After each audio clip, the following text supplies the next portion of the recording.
Assalamualaikum warahmatullahi wabarakatuh. Saya Vika Ristiana Nurdianti. Di sini akan menjelaskan tentang manajemen persediaan mata kuliah Manajemen Keuangan 2. Yang pertama, yaitu pengertian persediaan. Persediaan merupakan salah satu komponen modal kerja yang tingkat likuiditasnya paling rendah dibandingkan dengan komponen modal kerja lainnya. Persediaan sangat penting bagi perusahaan. Mengapa? Karena persediaan menjembatani kegiatan pembelian, produksi, dan juga penjualan. Manajer keuangan perlu memahami model pengendalian persediaan supaya perusahaan dapat menentukan jumlah persediaan yang optimal. Jenis persediaan tergantung pada jenis perusahaannya. Pada perusahaan manufaktur, jenis persediaan yang dimiliki dapat dikelompokkan menjadi persediaan bahan baku, barang dalam proses, barang jadi, dan suku cadang. Sedangkan pada perusahaan dagang, persediaannya berupa berbagai macam dagangan.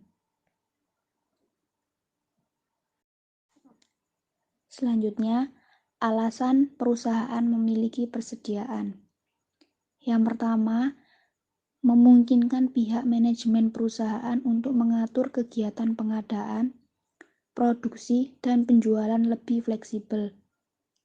Yang kedua, memperkecil kemungkinan perusahaan mengalami kegagalan dalam memenuhi permintaan pelanggan. Yang ketiga, menjaga kelangsungan proses produksi. Proses produksi bisa terhenti jika tidak ada persediaan bahan baku. Yang keempat, menghindari fluktuasi harga yang meningkat. Dan yang kelima, dapat memanfaatkan kesempatan mendapatkan diskon dari supplier. Selanjutnya yaitu, mengapa manajemen perusahaan itu penting? Yang pertama, untuk mendukung kelancaran produksi dalam penjualan. Manajemen persediaan mempunyai pengaruh terhadap siklus perputaran kas. Juga pengawasan atas persediaan umumnya tidak secara langsung berada di bawah manajer keuangan, tetapi berada di bawah pengawasan manajer produksi atau manajer pemasaran. Manajer keuangan masih mempunyai kepentingan terhadap besar kecilnya tingkat persediaan karena manajer keuangan mempunyai tanggung jawab untuk mengendalikan faktor yang berpengaruh terhadap profitabilitas perusahaan secara keseluruhan. Selanjutnya, apa saja biaya yang berkaitan dengan persediaan? Yang pertama yaitu biaya penyimpanan atau carrying cost. Pada umumnya, biaya ini berubah sejalan dengan perubahan jumlah persediaan rata-rata yang disimpan. Total biaya penyimpanan persediaan dalam 1 tahun merupakan persentase biaya penyimpanan persediaan dikali harga beli persediaan dikali jumlah persediaan rata-rata. Oleh karena itu, semakin banyak jumlah persediaan, maka biaya penyimpanan akan semakin besar. Total biaya penyimpanan persediaan sama dengan C kali P kali Q per 2. Yang kedua yaitu biaya pemesanan atau ordering cost. Biaya pemesanan jumlahnya tetap pada setiap kali pemesanan dilakukan. Dengan kata lain, total biaya pemesanan persediaan dalam 1 tahun adalah sama dengan biaya pemesanan setiap pesan dikali frekuensi pemesanan dalam 1 tahun. Dengan demikian, semakin besar jumlah persediaan yang dipesan setiap kali pemesanan, maka frekuensi pemesanan yang harus dilakukan akan semakin berkurang, sehingga biaya pemesanan akan semakin kecil. Total biaya pemesanan persediaan dalam 1 tahun sama dengan F kali S per Q. Yang ketiga yaitu biaya kehabisan persediaan. seperti kerugian penjualan, kehilangan pelanggan, biaya akibat kemacetan jadwal produksi.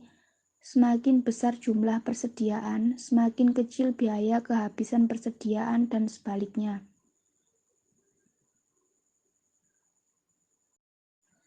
Selanjutnya, rumus total biaya persediaan atau TC. TC sama dengan C kali P dikali Q per 2 ditambah F kali S per Q. Yang kedua yaitu model Economic Ordering Quantity atau EOQ dalam manajemen persediaan. EOQ adalah jumlah persediaan yang harus dipesan dengan biaya yang minimal. Secara matematik, besar kecilnya EOQ dapat dihitung dengan rumus sebagai berikut. EOQ sama dengan akar 2 kali F kali S per C kali P, di mana EOQ sama dengan jumlah pesanan yang ekonomis, F sama dengan biaya pemesanan, S sama dengan jumlah penjualan dalam unit tiap tahun, C sama dengan biaya penyimpanan per tahun yang dinyatakan dalam persentase dari nilai persediaan, P sama dengan harga beli per unit persediaan, Q sama dengan kuantitas. Yang ketiga yaitu reorder point atau titik pemesanan kembali. Pada tingkat persediaan, berapa pemesanan harus dilakukan agar barang datang tepat pada waktunya, disebut dengan reorder point atau ROP. Reorder point dapat ditentukan dengan cara sebagai berikut. ROP sama dengan LT kali Q, di mana ROP sama dengan reorder point, LT sama dengan lead time atau hari, minggu, atau bulan. Q sama dengan pemakaian rata-rata per hari, per minggu, atau per bulan. Sekian dari saya, terima kasih. Wassalamualaikum warahmatullahi wabarakatuh.